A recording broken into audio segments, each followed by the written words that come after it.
Eu sou o Luiz Rasquilha, sou o CEO do Grupo Inova. O Grupo Inova tem hoje 4 grandes divisões de atuação, uma divisão de pesquisa dedicada a futuro e tendências, ao mapeamento de cenários, uma divisão de consultoria apoiando empresas no que nós chamamos Trends Innovation, traduzir todo o mapeamento de tendências em gestão, em estratégia, em transformação digital, em gestão da inovação, uma escola de negócios certificada pelo MEC com unidades físicas em São Paulo, em Campinas e em Curitiba, que entrega programas de executivo, programas como MBA, pós-MBA, pós-graduação, programa Conselheiros, seja aberto, seja em company, e o Inova Online, que é a nossa unidade digital de programas ao vivo e online e gravados. Este é o nosso pano de fundo. Em paralelo, sou professor convidado na FIA, na Fundação Dom Cabral, no Albert Einstein, em Portugal, em 2 escolas também. Sou português, de Lisboa, estou desde 2010 no Brasil, liderando a companhia a partir do Brasil.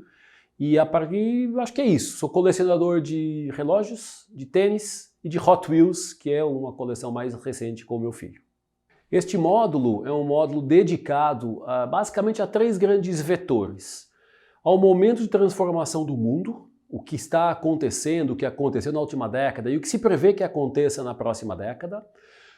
O impacto que isso tem no comportamento das pessoas, no perfil dos consumidores, na forma como as pessoas se redefiniram em termos do contexto que nós estamos vivendo, e um conjunto de insights para a gestão, com algumas tendências, com algumas dicas de como transformar este entendimento do contexto em algo mais aplicável ao nosso dia a dia. No limite, este é um módulo que tem como grande objetivo chamar a atenção e conscientizar cada uma das pessoas que assistirá a ele para o momento de mudança do mundo e o impacto na sua empresa, mas também trazer um conjunto de dicas e de recomendações que possam ser interessantes para o ajuste da empresa, o ajuste do negócio e principalmente para garantir sucesso e perenidade. Vamos começar a nossa jornada. Quero começar esta apresentação passando pela agenda. Quais são os tópicos que nós vamos utilizar como orientadores da nossa conversa? Em primeiro lugar, vou fazer uma apresentação, uma primeira introdução sobre o que eu chamo a mudança de era. O que aconteceu na última década, os momentos de transformação que nos trouxeram até agora.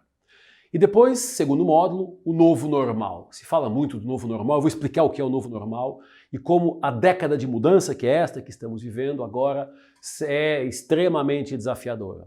Terceiro bloco, vamos dedicar ao novo consumidor e às tendências de consumo, aos tópicos principais sobre a transformação do consumidor. E depois o quarto módulo será o módulo que é mais de insights, conclusões e recomendações. Gostaria que você sempre se questionasse, à medida que eu for colocando o conteúdo, o quanto ele é aplicável ao seu dia a dia, ao seu negócio hoje, amanhã e para frente, o quanto a sua empresa e o seu negócio está alinhado com o que está acontecendo, consciente do que está acontecendo ou dissonante daquilo que está acontecendo. O grande desafio aqui, e a minha proposta, é trazer alguma reflexão, alguma provocação e que você saia com o entendimento e principalmente com uma tomada de decisão do que fazer ou não fazer dentro do seu negócio. E quero abrir então o primeiro bloco, o primeiro módulo, com a questão da mudança de era. O que aconteceu? Durante 200 anos, o mundo foi o chamado mundo triangular. Ou seja, Europa e Estados Unidos lideravam a transformação, impunham a regra e durante 200 anos o mundo viveu debaixo desta dinâmica empresarial e, eu diria, até pessoal. Só que nos últimos 10 anos, nos últimos 15 anos, na verdade, início do século até agora, o mundo sofreu uma mudança, e uma mudança que o trouxe para o chamado mundo plano. O que é um mundo plano? Todo mundo conectado, independente do lugar onde estiver, e a partir do que nós estamos conectados, o acesso à informação se globaliza. E, portanto, tem até um livro do Thomas Friedman chamado O Mundo é Plano, que ele mostra o quanto a conectividade tem trazido conhecimento para todo lugar do mundo e tem colocado todo mundo na mesma pauta. E portanto é perfeitamente comum alguém que está em Londres, ou alguém que está em São Paulo, em Singapura ou no Bangladesh, ter acesso à informação e com essa informação transformá-la em o que nós chamamos conhecimento. Onde tudo começa? Tudo começa em junho de 2007. 29 de junho de 2007, foi quando a Apple apresenta o primeiro smartphone. E depois vieram outros, vem a Samsung, vem a LG, vem a Sony e outras marcas trouxeram, mais recentemente Xiaomi, por aí vai. Mas é um momento crítico de mudança a chegada do iPhone e o primeiro smartphone por uma única razão. Porque ele colocou na palma da nossa mão o acesso à informação. E muitas empresas ainda estão hoje longe dessa realidade. Nós, como seres humanos, quase que nem se questiona a nossa adesão e a mudança comportamental que os iPhones e que os smartphones nos trouxeram. Mas as empresas estão um pouquinho longe dessa conversa, porque ainda tem o modelo de negócio do século passado, muito estruturado, muito job description, muito alinhado naquilo que era. Mas se o nosso comportamento como consumidores mudou, por que as empresas não estão mudando ainda?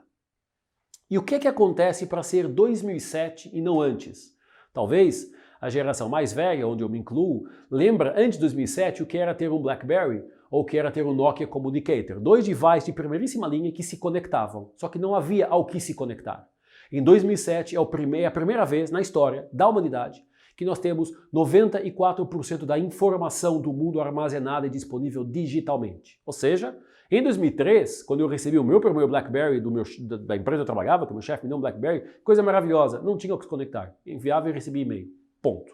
O Nokia Communicator, um tijolão que abria com internet, com um monte de coisa, não havia o que se conectar, não havia Wikipedia, o Google estava limitado, não havia redes sociais, não havia grupos de WhatsApp. Então, partindo lá de 2003, onde só 25%, entre 2000 e 2003, de 25% para 50% da informação do mundo estava digitalmente armazenada, para 2007, quando praticamente toda a informação do mundo fica disponível no mundo digital, se entende por que foi nesse momento que chegou o primeiro smartphone.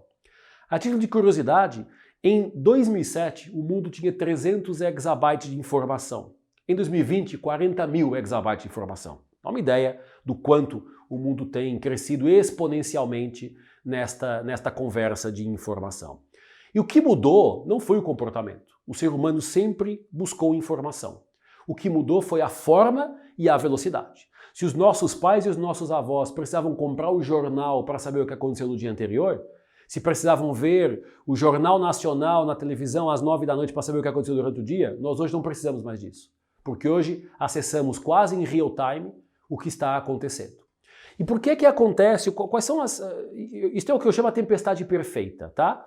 A informação disponível digitalmente, os smartphones que nos permitem conectar a informação e 3 leis que mudaram a história.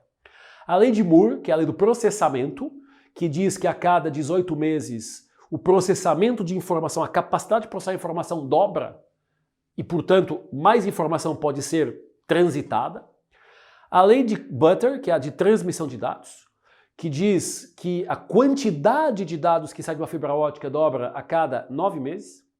E a lei do armazenamento, a lei de Crider, que diz que a cada 13 meses a densidade dos HDs dobra de tamanho e reduz a metade. Ou seja, em 2007 nós convergimos informação disponível no mundo digital e 3 leis que nos permitem acessar, transmitir, processar e armazenar essa informação. Eu lembro que o meu primeiro celular, 1993, era um Nokia que tinha uma memória de 10 números. Eu precisava ter ao lado uma agenda para apontar os números que eu não colocava no celular. Porque no celular tinha lá mãe, pai, namorada, irmão, amigo e ponto. E se a namorada trocava, a gente saía o número e entrava outro. Mas havia 10 números. Hoje não se questiona a capacidade de armazenamento e de processamento. A gente pensar que lá nos anos 90, início dos anos 2000, eu precisava ter um relógio, um telefone, um computador, uma gravadora, uma máquina de fotografia, um Walkman, um Palm, que era uma agenda digital. Tudo isso acabou, tudo isso convergiu hoje para uma única coisa. E este é o primeiro pilar de transformação da história. A chegada dos smartphones e o que eles nos trouxeram de disponibilidade. Veja que há 15 anos atrás, ontem na história da humanidade, não havia iPhone, não havia Netflix com a solução de streaming, não havia Google Chrome, Pinterest, Google Maps, WhatsApp, Airbnb, Facebook, Instagram, não havia YouTube, Uber, Waze, Alexa, não tínhamos Android, Dropbox, Spotify e um conjunto de sucedâneos que hoje fazem parte da nossa vida. Eu falo como é que a gente vivia antes disso. Porque hoje, sem o nosso Waze, sem o nosso Spotify, sem o nosso Airbnb, sem o nosso Netflix, sem o nosso WhatsApp, fica mais difícil a gente conseguir tocar as nossas vidas pessoais e profissionais. Imagina a pandemia, na pandemia, todo mundo fechado em casa. Imagina esse enclausuramento com o Nokia 2210, SMS limitados e o joguinho da cobra. Todo mundo se jogava da janela. Hoje nós temos a possibilidade de, ainda que fechados em casa, poder tocar as nossas vidas, as nossas reuniões, as nossas apresentações, o nosso aprendizado, sem muita alteração. E é muito interessante porque tudo que está hoje sendo usado e que esta década está mostrando de uso tecnológico foi inventado antes da pandemia. O Zoom, o Teams, o FaceTime, os VPNs, as reuniões todas, etc. Isso já existia antes, só que foi acelerado e a partir de 2020 o incremento do uso destas soluções mudou a regra do jogo. A título de exemplo, por cada minuto que passa na internet, por cada 60 segundos, temos mais de 1 milhão de logins no Facebook, mais de 4 milhões de pesquisas no Google, 760 mil horas Netflix assistidas, 1,6 milhões de likes ou dislikes no Tinder, e isso acontece por minuto. No final do dia, no final do mês, no final da semana, no final do quarter, quanta informação está sendo compartilhada, está sendo comentada, elogiada, criticada, xingada. É a primeira vez na história da humanidade que um cliente sabe mais de um produto que um vendedor que está vendendo. É a primeira vez na história da humanidade que um paciente sabe mais da doença que o médico que está atendendo, ou que o aluno sabe mais do tema que o professor que está falando.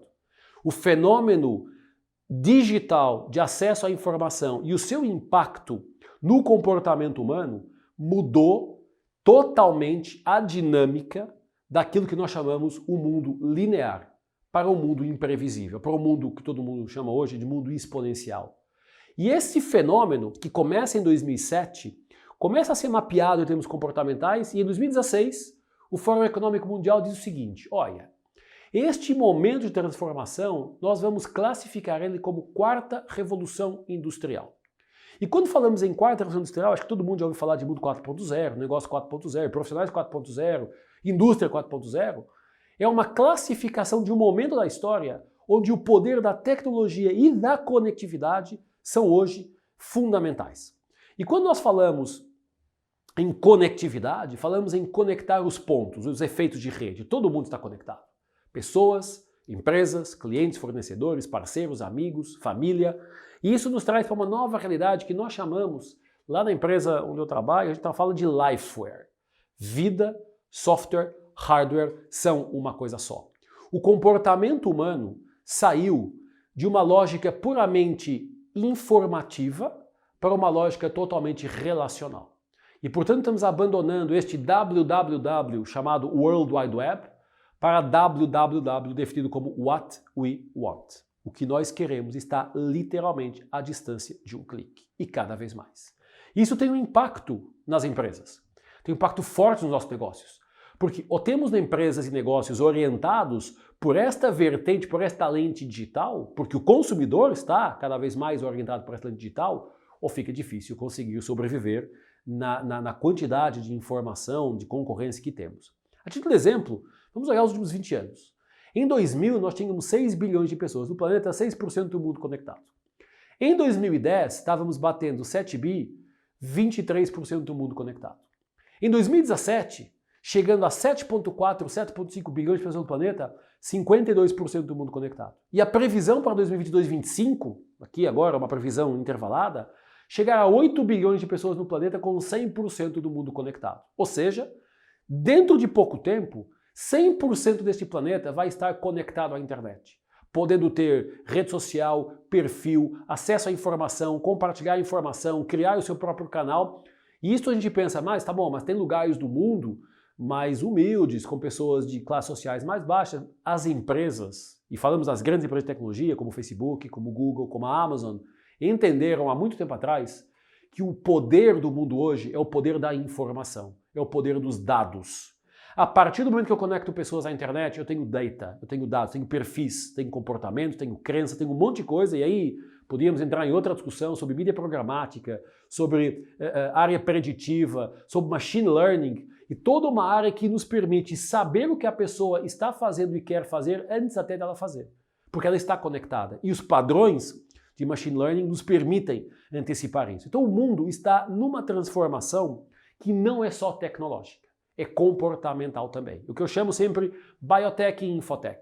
Infotech é a revolução da infotecnologia, da conectividade, mas a biotech é a biotecnologia. As pessoas adotaram e incorporaram muito bem esta realidade de mundo conectado, de tal forma que a pirâmide de Maslow ganha aqui novos contornos. Eu acho que a base da pirâmide de Maslow hoje é bateria e internet. Depois o resto são as necessidades que nós já conhecíamos. Nós estamos num mundo Por bem ou por mal, eu como profissional na área de futuro, tendência e inovação, eu não imito juízo de valor. Tenho a minha opinião, mas que não é colocada aqui. Eu me apeio fatos. E o fato é, nós vivemos as nossas vidas hoje orientadas por conectividade, partilha de informação e likes ou dislikes. E, portanto, esta é uma dinâmica de pano de fundo que, de alguma forma, muda a velocidade do mundo. Se fala em mundo VUCA, já se fala em mundo MUVUCA, que é colocar o meaningfulness e o uniqueness antes do VUCA, do volátil, incerto, etc. E a dinâmica é a seguinte. Nós hoje temos 3 velocidades. A velocidade da informação, que é muito rápida. O tempo, que é o tempo, são as 24 horas por dia. E a velocidade do conhecimento, que é muito lenta. Significa isto que aquilo que eu hoje sei não é linear que seja válido daqui a um dia, ou 2 ou 3. Eu sempre falo que o que nos trouxe aqui não nos leva ao futuro. É a primeira grande reflexão que eu queria deixar aqui. Nem sempre foi assim. Em 1900 o conhecimento humano dobrava a cada 100 anos. Em 1945 o conhecimento humano dobrava a cada 25 anos. Em 2014, dobrava a cada 13 meses. Em 2020 dobra a cada 12 horas. Portanto, veja que lá em 1900 não havia uma necessidade de atualização. No século passado, as pessoas aprendiam o que conseguiam, e isso era suficiente para ir até o final da sua carreira, até o final da sua vida, sem erro de atualização. Hoje, o conhecimento humano se desatualiza todo dia. E, portanto, aquilo que hoje é verdade, amanhã não é. Aquilo que fez a sua empresa ter sucesso hoje, não significa que daqui a 3 meses seja válido. Mais ainda, num contexto de mudança como aquele que nós estamos vivendo. Mais ainda, quando o ser humano adota um comportamento digital totalmente diferente. A título de curiosidade e brincadeira, a gente fala que temos os 7 pecados do mundo, 7 pecados capitais do mundo digital. A luxúria está no Tinder, a gula está no iFood, o LinkedIn está a soberba, no Facebook a preguiça está no Netflix, a ira está no Twitter, todo mundo no Twitter se xingando o tempo inteiro, a inveja está no Facebook e a vaidade está no Instagram. Isso são dinâmicas comportamentais novas. Independente de eu gostar ou não delas, elas fazem parte do jogo. O mundo mudou. O mundo mudou e a geração de transformação, nós somos a geração que veio da transformação, a gente veio da fita cassete para o Netflix, do VHS para o Netflix, veio da fita cassete para o Spotify, veio do dinheiro físico para o dinheiro virtual, veio do telefone para o WhatsApp e cada vez mais o que nós estamos assistindo é uma mudança muito rápida que não tem nada parecido na história. Dá 3 exemplos de como as empresas estão se ajustando a isso. Harvard, uma das escolas mais reputadas do mundo e uma das escolas mais antigas do mundo também, recebeu este ano mais matrículas para os seus cursos online que nos seus 380 anos de vida recebeu matrículas para os cursos presenciais. Uma escola que foi criada em 1600 e alguma coisa, recebe num ano mais gente querendo estudar com ela no mundo digital do que em quase 400 anos de vida recebeu pessoas para o mundo presencial. Isto é o dado acabado de que o mundo mudou e não tem conversa. Em algum momento lá atrás a Nokia era a líder de mercado e a Nokia foi perdendo para a chegada de outras marcas como a Apple, como a Samsung, como a LG, que não vendiam celulares. A Blockbuster, que era a locadora do mundo, 9 mil lojas no mundo, sumiu do mercado. Tem uma loja aberta nos Estados Unidos que acho que já fechou até. E em 99, ontem na história da humanidade, o relatório para investidores da Blockbuster tinha uma frase que dizia: a preocupação dos investidores em relação à ameaça de novas tecnologias é exagerada. Então, um líder de mercado descarta o movimento de transformação. E outras marcas, como a BlackBerry, que eu falei há pouco, como a Atari, como a Xerox, como a Kodak, como a Blockbuster, como a Yahoo, só para falar aqui em meia dúzia delas, eram marcas líderes, incontestadas, reconhecidas, com recursos, com os melhores consultores, e de repente foram desaparecendo. O Yahoo, que chegou a valer 125 bilhões de dólares em 2005, podia ter comprado o Google, quando o Google estava iniciando não comprou, podia ter comprado o Facebook, não comprou, recusou uma oferta da Microsoft de 42 bilhões lá em 2008 por aí, e em 2016 foi vendido por 4 bi, em 2018 a empresa que comprou cortou o valuation para metade. Então, e o Yahoo, para quem não lembra, para quem não sabe, era o site, o portal de mídia do mundo. Era o equivalente ao nosso Google hoje, ao nosso UOL, uma coisa por aí. Então, o que acontece para empresas globais, mundiais, de primeira linha, perderem a mão? Eu chamo isso lado negro da cultura corporativa. Os modelos mentais de que aqui é diferente, sempre foi assim, aqui não vai dar certo, na minha região, na minha cidade, no meu estado, no meu negócio, no tamanho da minha empresa, isso não vai dar certo. Ou eu já tentei e não funcionou. Muito cuidado, porque o mundo está numa transformação profunda. É a maior transformação da história da humanidade. Não tem outra parecida na história. Só que o que aconteceu até hoje é o que eu chamo de quarta lei de Newton. O que é a quarta lei de Newton? Brincando, obviamente, tem a ver com o princípio da estabilidade regular. E diz, um corpo em repouso continua em repouso se a cama estiver quentinha.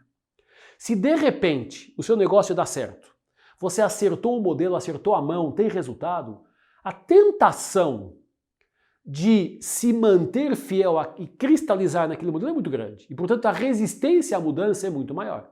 Só que vem um fenômeno, primeiro os iPhones e os smartphones, depois a Revolução Industrial e agora o Covid, que veio transformar a realidade. E, portanto, as empresas que de alguma forma tiveram sucesso não garantem o sucesso futuro. Aliás, eu comecei minha carreira, não é relevante aqui, mas de curiosidade, comecei minha carreira em banco, 96, 95.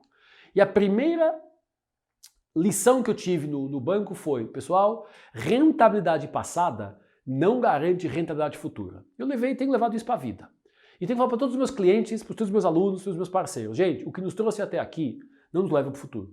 Apesar de termos muito sucesso, mas olha o que aconteceu com a Kodak, com a Motorola, com a Nokia, com o Yahoo, está cheio de exemplos. E se isso acontece nas empresas de maior poderio, imagina com as nossas startups, com as nossas empresas menores. O risco que nós estamos correndo.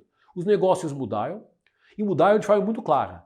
O negócio do CD de música teve a disrupção do iTunes, que já teve a disrupção do Spotify. Então não compre mais o CD, compre a música. Agora não compre nada, assine, tenha tudo o que você quiser.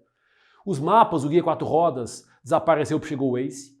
O telefone perdeu para o Skype primeiro e depois para outras dinâmicas. A Barça perdeu para a Wikipedia. Os mais novos aqui do curso podem ver o que é, pesquisar o que é uma Barça ou perguntar para os mais velhos.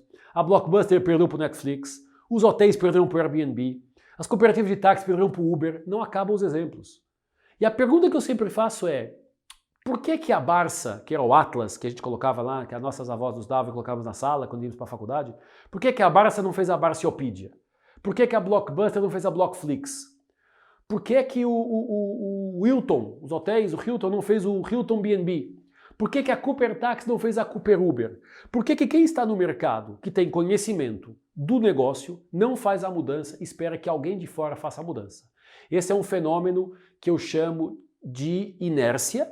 Falei há pouco da quarta lei de Newton, mas principalmente porque as pessoas não acreditaram que o mundo mudasse na velocidade e na intensidade que mudou. E neste primeiro módulo, a minha proposta foi demonstrar que, primeiro, smartphones, mundo digital e toda esta lei de convergência acoplada à quarta revolução industrial fez uma mudança da década 2010-2020 profunda e todo mundo foi impactado por ela.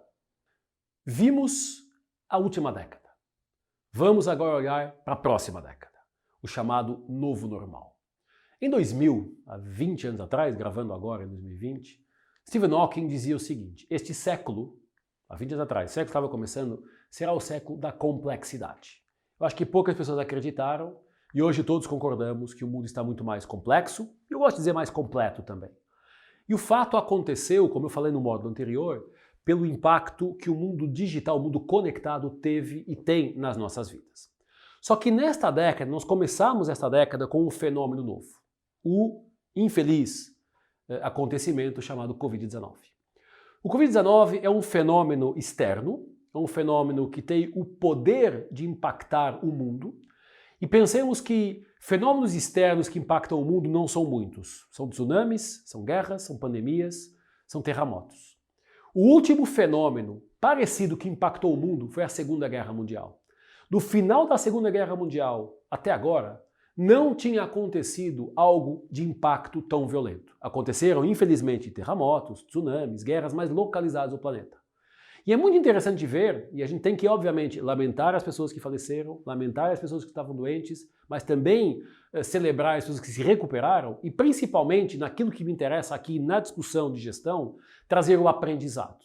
O que é que nós, como gestores, podemos aprender com um fenômeno externo, como o Covid. Vários clientes da nossa empresa de consultoria diziam o seguinte: Luiz, mas no meu plano de mapeamento de cenários, pandemia tinha lá 2% de probabilidade de acontecer. Pois é, mas se acontecer esse 2%, como se provou, fecharam o mundo.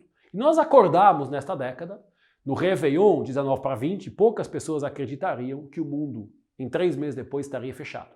Acordamos esta década com um fenômeno que mudou toda a lógica do comportamento humano e toda a lógica dos negócios. O chamado Covid-19 nos trouxe a reflexão de que nós estamos sempre expostos a variáveis externas, a variáveis que podem mudar a regra do jogo. Mas nem sempre acreditamos nisso. Grande parte dos gestores, no início do ano de 2020, dizia: bom, isto é um problema, mas daqui a 2, 3 meses a gente volta ao que era antes. É o chamado o túnel. Eu entro no túnel, faço o loop e eu continuo fazendo a mesma coisa. A expectativa é que nós voltaríamos ao comportamento e aos negócios da forma como foi em outubro e novembro de 2019. E o que aconteceu foi a chamada bola de demolição. Tem alguns memes sensacionais, um deles que eu mais gosto, que eu uso, é uma reunião de diretoria em que o presidente fala: transformação digital está anos-luz do nosso negócio. Não vejo que isso impacte a nossa vida nos próximos anos. Depois tem uma bola de demolição, que chama Covid-19, que obrigou todo mundo a se transformar digitalmente. Aqueles que já estavam, tudo certo, e os que não estavam tiveram que se reinventar. E quando falamos em transformação digital neste contexto, não precisa de grandes tecnologias. É a farmácia de bairro que passa a entregar por WhatsApp. É o restaurante que cria a sua plataforma digital para tentar chegar nos clientes, ou pelo iFood, pelos aplicativos de entrega, ou o que for. É a escola que consegue usar as ferramentas como o Zoom, como o Google Classroom, como o Hangout, para continuar levando as aulas para os seus alunos. É a reunião de diretoria ou a reunião de executivo que fica cada um no seu happy hour. É a escola de yoga que passa a fazer yoga digital. Tem, por sinal, um professor que eu acho sensacional, um professor japonês, Tadashi alguma coisa, que faz 6 da manhã e 8 da noite aulas ao vivo de yoga no Instagram e tem 20 mil pessoas conectadas às 6 da manhã. Às 6 da manhã eu tô dormindo, babando ainda para tentar entender o que vai acontecer no dia. Ele já tem 20 mil pessoas, ele conseguiu se reinventar. O Covid transformou tudo. Transformou cada um de nós, transformou o nosso cliente, transformou o cliente do nosso cliente, e transformou as nossas crenças, os nossos comportamentos, as nossas dinâmicas daquilo que era a nossa vida. Este fenômeno externo mudou tudo. E tem um detalhe: quando estes fenômenos acabam, quando se fala a guerra terminou, o tsunami está resolvido, a pandemia foi embora, o consumidor leva de 3 a 6 meses a acreditar. Ou seja, quando as escolas liberam para dizer pode voltar para a escola, 30 a 40% das pessoas não voltam.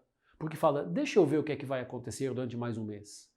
Shopping reabre, deixa eu ver mais um mês o que é que vai acontecer. Então a curva de readoção comportamental é diferente. E, portanto, aquele loop que nós tínhamos no túnel, dizendo eu vou entrar no túnel, eu faço loop e eu sigo no mesmo túnel, é mentira. Porque o túnel derivado é o novo. Ou seja, eu não preciso do shopping. Eu compro e entrego em casa. Eu não preciso do restaurante, eu peço no iFood e entrego em casa.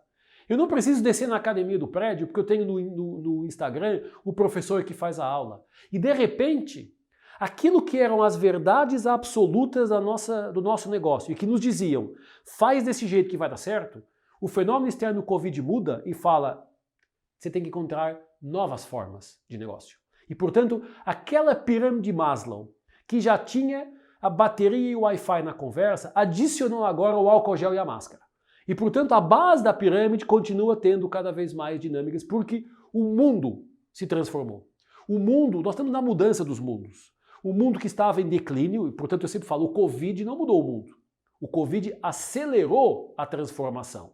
Porque a quarta revolução industrial já vinha numa toada de digitalização, já vinha trazendo transformações e dicas muito claras do que deveria ser ou não feito. Havia um novo mundo chegando, que nós também já tínhamos mapeado. O mundo digital, o comportamento do consumidor diferente, todo um conjunto de variáveis, mas nem todo mundo acreditava que isso impactaria o seu negócio. Todo dia eu trabalho no mundo, pelo menos em 3 continentes. Eu sempre escutava dos meus clientes nos Estados Unidos, na Europa, aqui na América do Sul, dizendo: não, Luiz, veja bem, aqui é diferente. Aqui a lei não permite, aqui o consumidor é diferente. E esse aqui é diferente, volto lá ao primeiro módulo, é a cama quentinha. É a tentativa de não aceitar o óbvio. O mundo mudou. E a interação dos dois mundos, aquele que eu sabia que dava certo com o novo, Com o Covid pelo meio muda tudo. E, portanto, a performance das empresas foi interrompida de maneira abrupta. Em fevereiro de 2020, eu falei para o meu time, nós podemos ter este ano o melhor ano da nossa história. 2 meses depois eu falei, gente, vamos tentar sobreviver para não acabar. Isso tem 2 meses. Isso era impensável na história da humanidade. Não havia uma velocidade de transformação tão grande. E de repente, quem pensa na startup, quem olha para o negócio e que começa a ver, e o Brasil dava sinais econômicos de recuperação, de repente se vê abraços com uma coisa externa que você não pediu, mas que chegou e te impactou e agora você está lutando para se reinventar, para encontrar novos modelos de negócio dentro da sua competência. Eu tenho um caso na nossa empresa, eu gosto de contar esse caso porque é um exemplo acabado. Nós tínhamos uma área de palestras, palestra presencial. Eu vou lá na empresa, faço a palestra, ou faço na convenção de vendas, ou no evento, ou o que for. Isso valia ali 15% do volume de negócio da companhia a nível global. Do dia para a noite isso vale 0, porque não houve mais palestras presenciais. E dentro da empresa nós temos, espera um pouquinho, vamos falar para os nossos clientes todos que o nosso conteúdo que era presencial pode ser digital. Temos o Zoom, temos o Canvas, temos o Teams, e de repente hoje, 3, 4 meses depois, a nossa área de palestra digital já superou a área de palestra presencial. Eu fazia uma palestra presencial por semana, hoje eu faço 3 digitais por semana. Isto muda. A gente tem que encontrar muito rapidamente a correção de rota. Nós temos uma escola, como eu falei na nossa apresentação. A nossa escola de negócios, de sexta para segunda, ficou sem poder ter alunos no presencial. Mudamos a regra, na terça-feira, todo mundo estava em digital, abrimos 45 turmas durante a pandemia, usando o mundo digital. E agora as pessoas dizem, mas para que eu preciso voltar ao presencial? Estamos já questionando se faz sentido manter a sala de aula, porque de repente a nossa escola conseguiu crescer e apontar o caminho para o mundo digital. São 2 exemplos, não estou dizendo que são os melhores, mas são 2 exemplos que me tocam diretamente, porque nos trazem para uma realidade importante, a lógica da mudança da gestão. E a mudança da gestão, nós chamamos isso na Inova, até pela relação que temos com a PwC, de desenvolver uma matriz de transformação. Eu não vou aprofundar ela aqui, tá? Você vai fazer uma visão do helicóptero, isso pode ser depois para um outro módulo, que é sairmos do modelo clássico da gestão, tipicamente um modelo orientado por hierarquia, por processo, por cadeia de valor, por produto, para um modelo novo de gestão, orientado em propósito, inovação, agilidade, digitalização e foco no cliente. Nós temos que mudar tudo. E apesar de uma startup criada há 6 meses ter sido criada com um mindset ágil, esse mindset ágil hoje tem que ser revisto, porque o contexto externo mudou. E portanto a gente traz aqui, eu gosto de trazer esta frase do Curzans, que ele diz, não é uma era de mudanças, nós vivemos uma mudança de era. Não é um ajustezinho, uma alteraçãozinha, mudou tudo.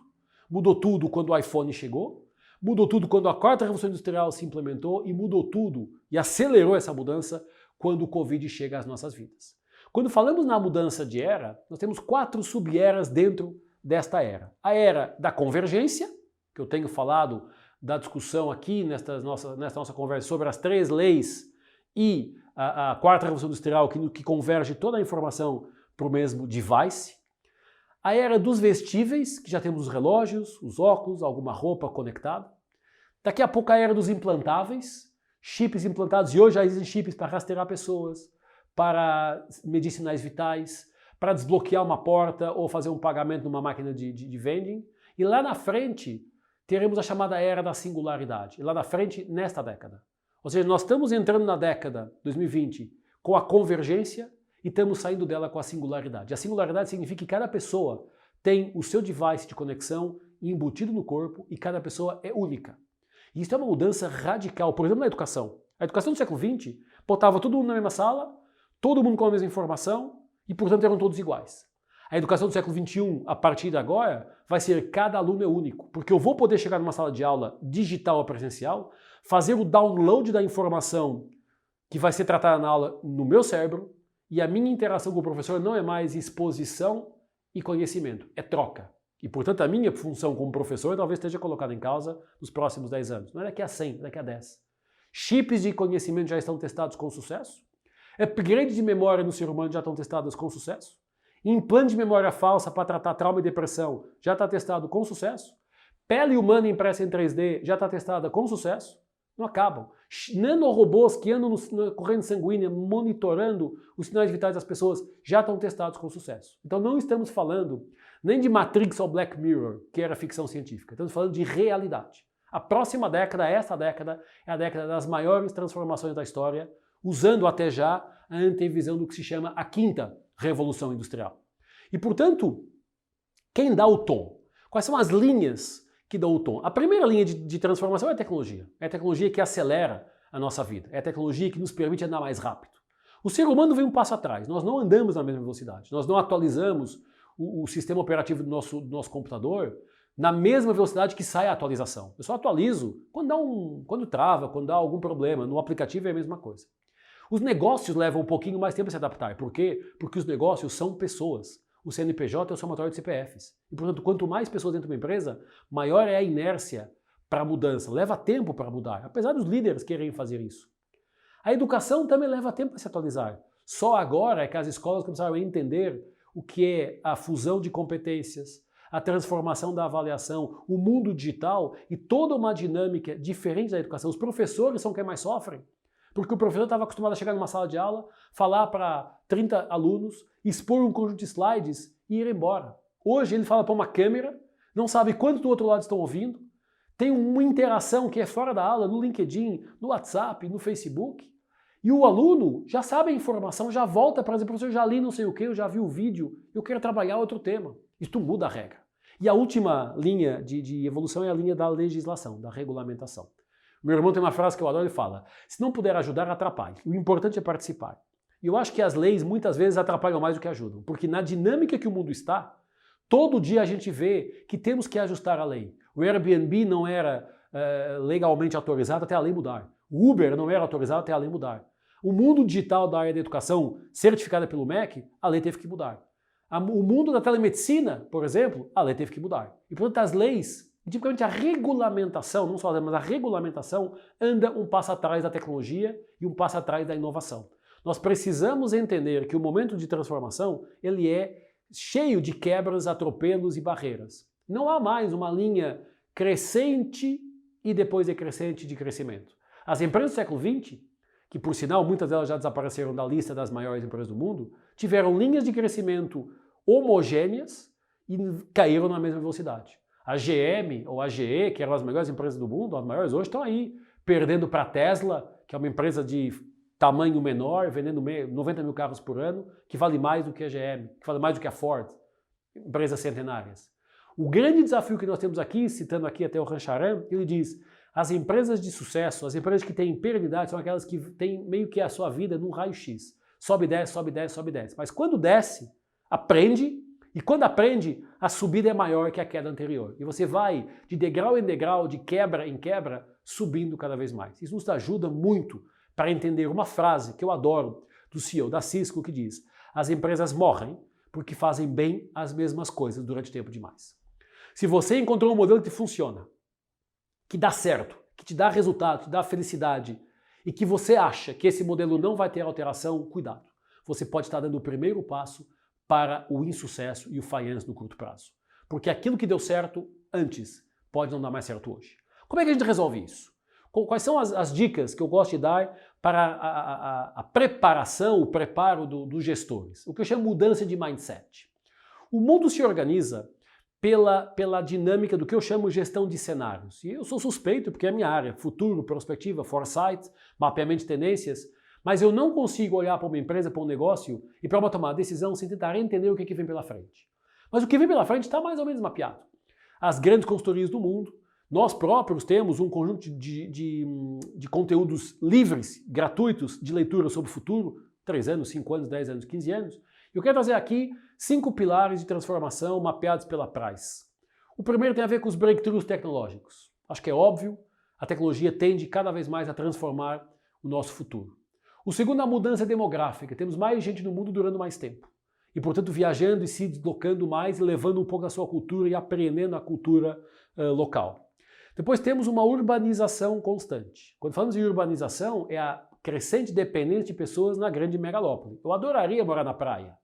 Só que o Wi-Fi não chega, o 3G é lento e o nosso cliente não está lá a não ser de férias. E, portanto, apesar de o mundo digital empurrar pessoas para a periferia das cidades, e trazer pequenas cidades à volta da grande São Paulo, ou da grande BH, ou da grande Londres, elas começam a emergir, a lógica da megalópole é presente, está presente. Vai de Santos a Campinas e você não tem espaço vazio, é prédio atrás de prédio. E temos ali, de Santos a Campinas, umas 8 cidades pelo menos. Então esta é uma dinâmica importante, as pessoas estarão cada vez mais olhando para as megalópolis. Depois a mudança do poder econômico global. Se a coisa que o Covid nos mostrou é que o poder mundial está colocado em xeque. Quantas empresas estão tirando da China, quantas empresas estão subdividindo a sua cadeia de suprimentos para tentar entender para onde ir e para reduzir a dependência de um único polo, na China ou qualquer outro. E o último ponto aqui de visão tem a ver com a escassez de recursos e toda a mudança climática, que também está na hora do dia. Não só aquecimento global, mas mudança climática. Então, se olharmos só por estes 5 pilares, de tecnologia, mudança demográfica, mudança climática, urbanização e mudança do poder global, já temos a primeira ideia do quanto o mundo está se desenvolvendo, está se transformando. Reforça o entendimento da 4ª Revolução Industrial em 2 pilares, revolução tecnológica e revolução biológica. Não é só a tecnologia, mas o comportamento humano também está em transformação. Isso nos permite olhar para o poder da automação e principalmente para a complementaridade entre humano e digital. Não dá para dizer a empresa é só digital, ou a empresa são só pessoas. As empresas, o negócio tem que ter as duas coisas. E a partir do momento que o mundo tecnológico fica mais barato, mais acessível, mais everything as a service, tudo pode ser assinado, o que for, fica mais claro que a nossa dinâmica empresarial tem que mudar. E eu caracterizo a dinâmica empresarial em 3 grandes pilares, o chamado pilar Learning Organization. As empresas precisam o tempo inteiro aprender sobre comportamento humano e mudança tecnológica. E, portanto, quando eu aprendo dos dois em simultâneo, eu consigo convergir o comportamento das pessoas e a consciência das pessoas sobre a mudança e as melhores soluções tecnológicas que suportam o nosso negócio. O segundo pilar tem a ver com dinamismo e complexidade. As empresas precisam ser autoajustáveis. O que isso significa? Uma empresa autoajustável é uma empresa que entende o contexto externo e tem dentro a agilidade necessária e as ferramentas necessárias para corrigir a rota e responder aquilo que o mercado precisa. E o terceiro pilar, vem na sequência, é a transformação da lógica da gestão de empresas puramente hierarquizadas, como máquinas, para empresas ágeis, como organismos. São hoje pilares indissociáveis daquilo que eu chamo o futuro da gestão. E, portanto, se a gente tem learning organizations autoajustáveis e uma transformação ligada à dimensão mais ágil, temos que mudar as competências de gestão. Temos que trazer para os nossos colaboradores novas formas de serem treinados e outras dinâmicas de trabalho. O World Economic Forum mapeou, no final de 2018, as habilidades, que a gente chama o outlook de habilidades para os próximos anos. E no topo colocou uma coisa que para mim é fundamental, que é o pensamento analítico e inovador.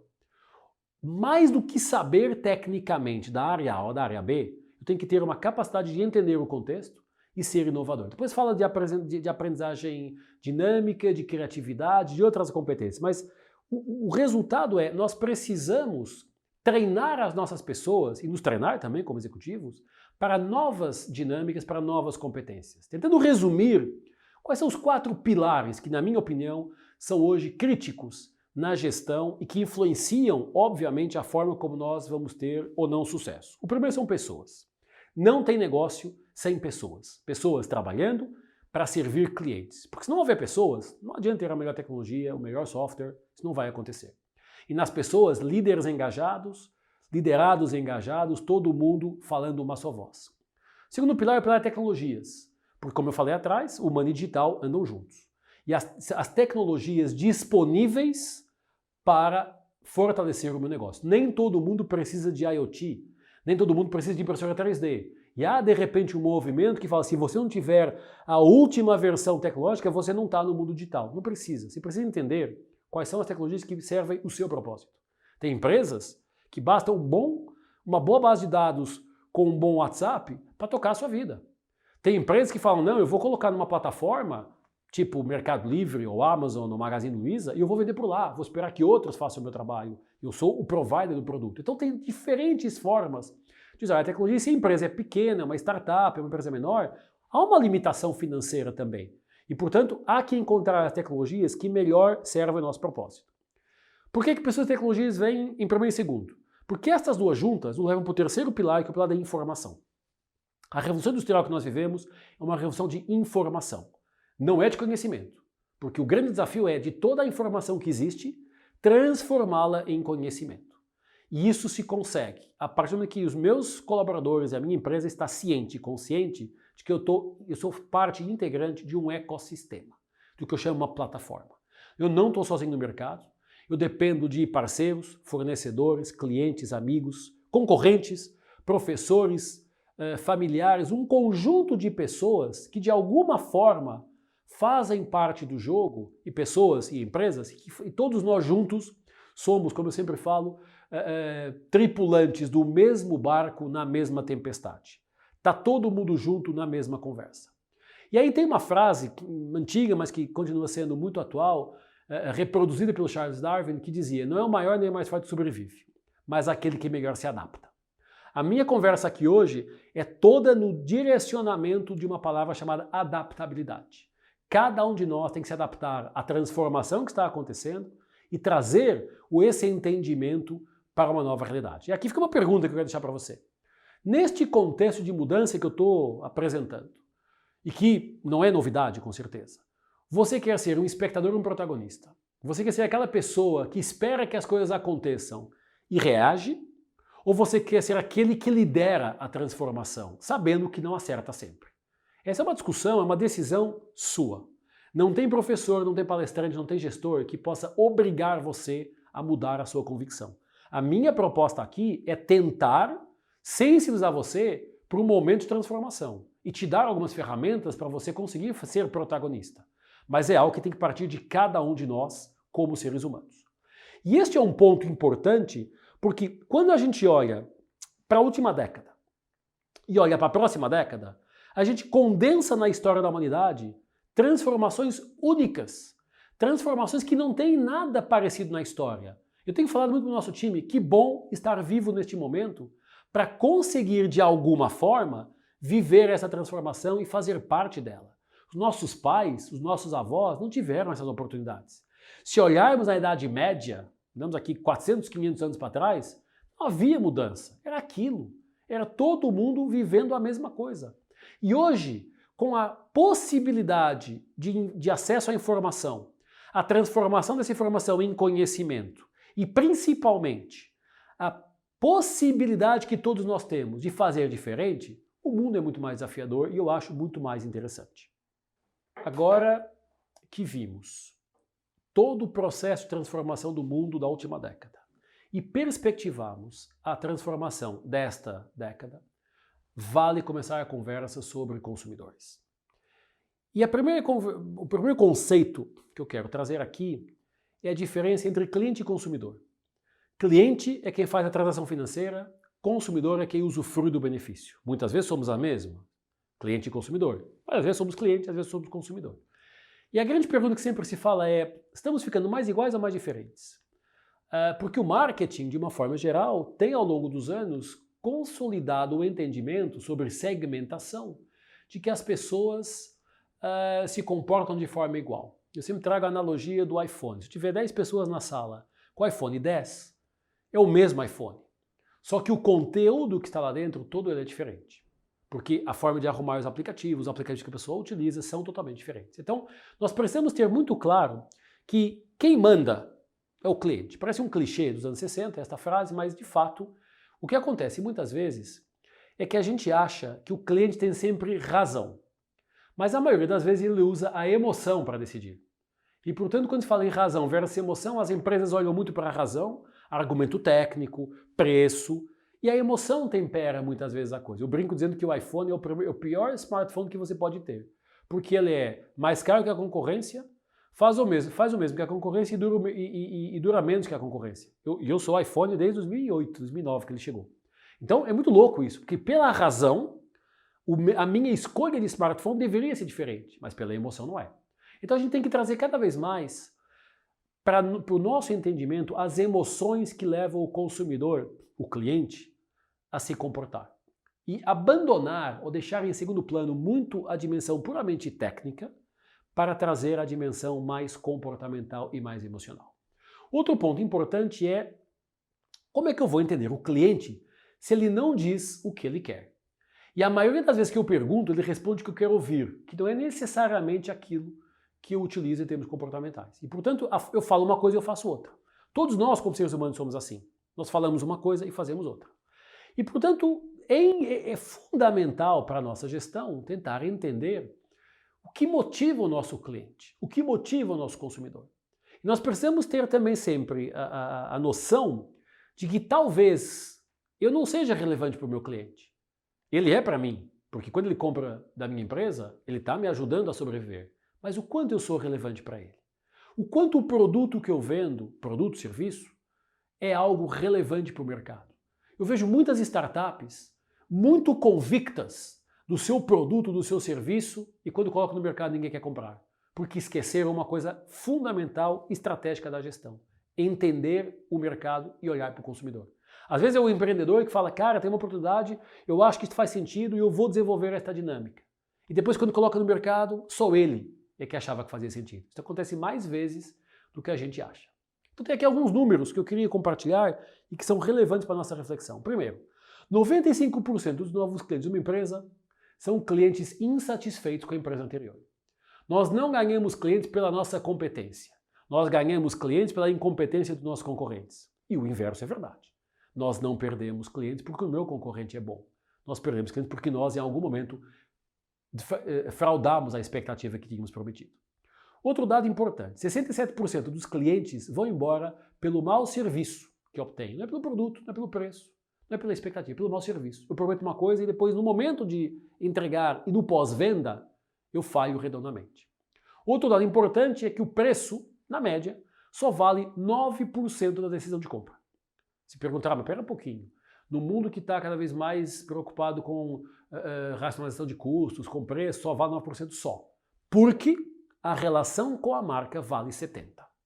Se nós fizermos uma análise racional da maioria das marcas que nós compramos, a gente vai ver que racionalmente tem empresa que faça mais barato. Só que a relação com a marca é muito mais importante do que a relação com tudo o resto. O consumidor tem formas muito próprias de se comportar. Eu trago sempre o Dr. House, uma série americana de um médico que dizia: o paciente é esquizofrênico e mentiroso. Eu falo mesmo dos consumidores, que os consumidores, seres humanos, são esquizofrênicos e mentirosos. Ou seja, quando eu pergunto uma coisa, ele responde o que eu quero ouvir. Vou dar 3 exemplos. 40% das meninas entre os 6 e os 12 anos usam regularmente batom, gloss, esmalte. Se eu perguntar a uma menina de 10 anos, 12 anos, 7 anos, se ela quer uma Barbie, uma boneca, ou um batom, ela vai dizer que é uma Barbie, esquizofrênica e mentirosa.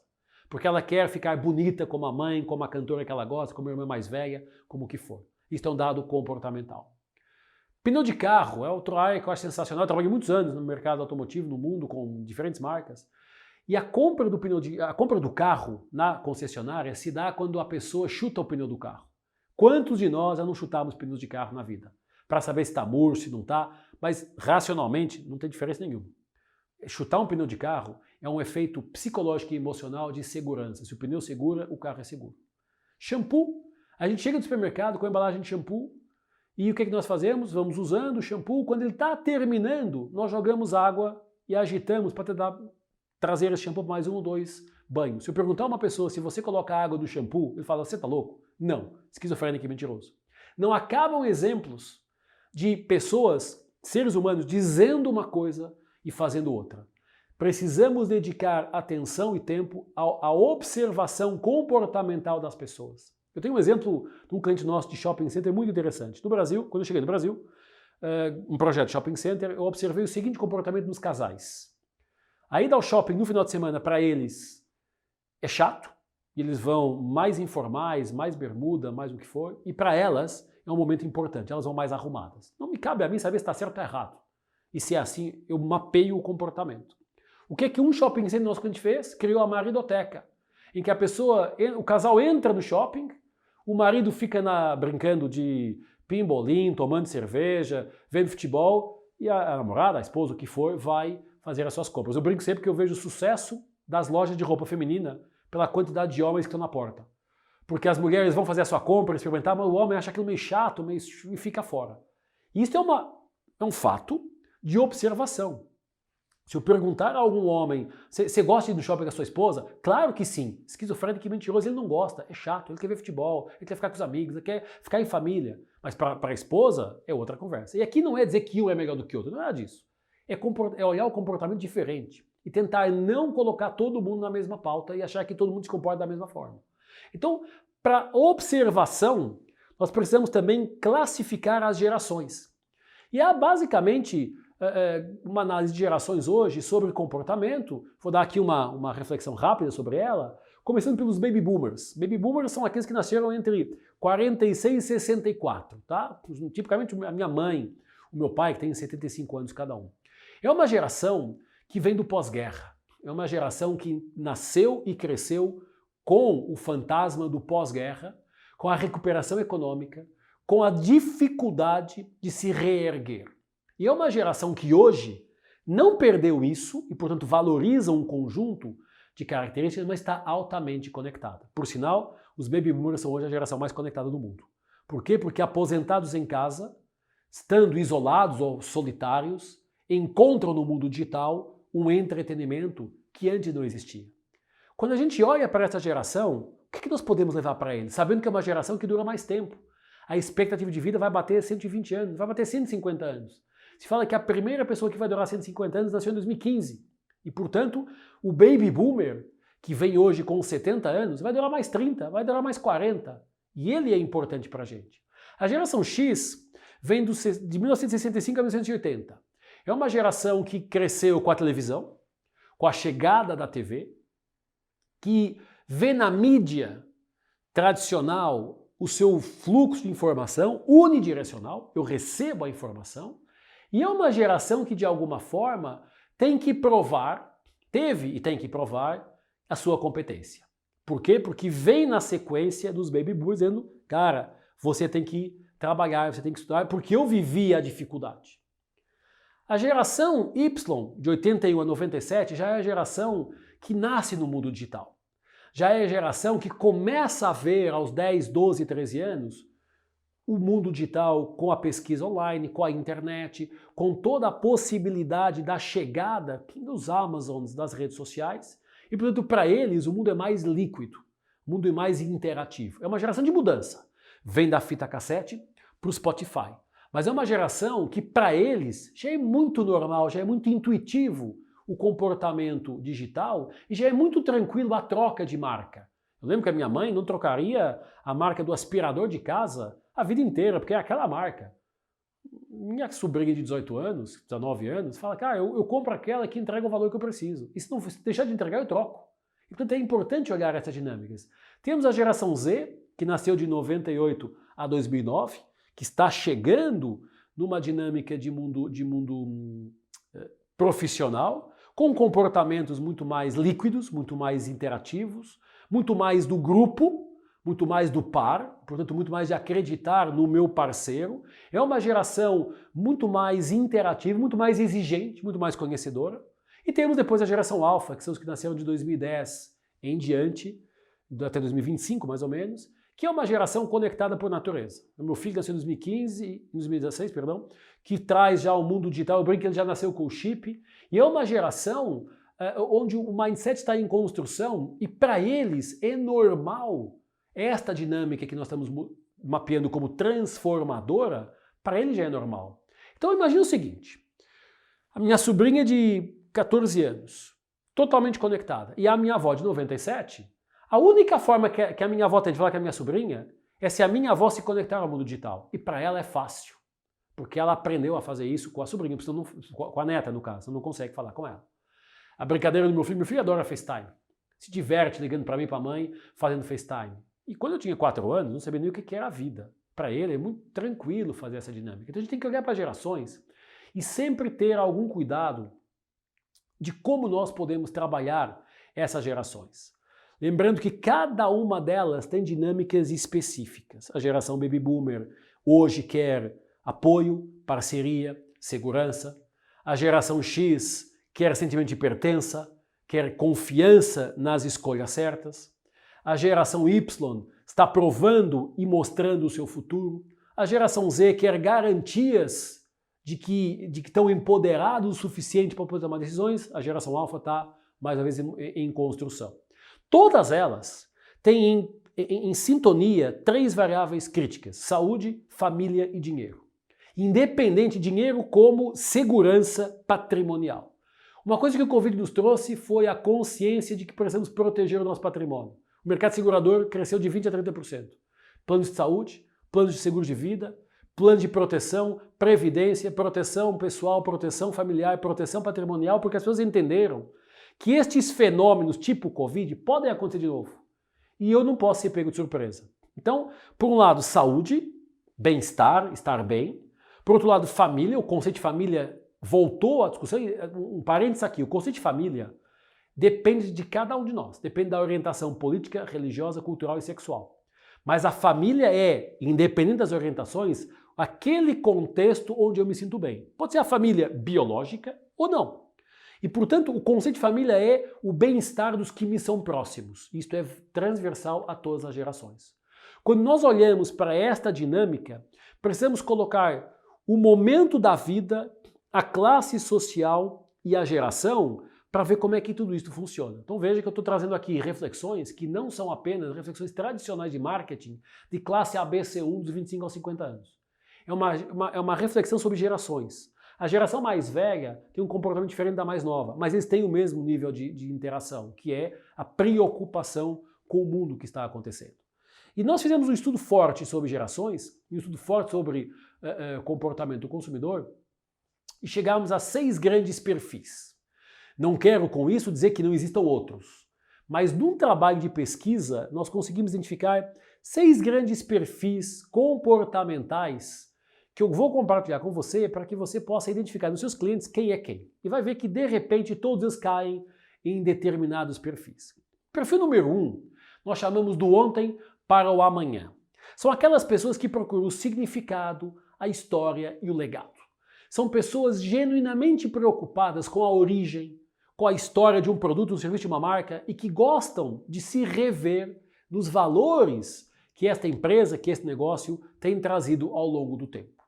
Independente da idade, da geração, este é um tópico importante. Do ontem para o amanhã, pessoas preocupadas com o legado que a marca traz e que a marca deixa. O segundo perfil são o que eu chamo experienciais.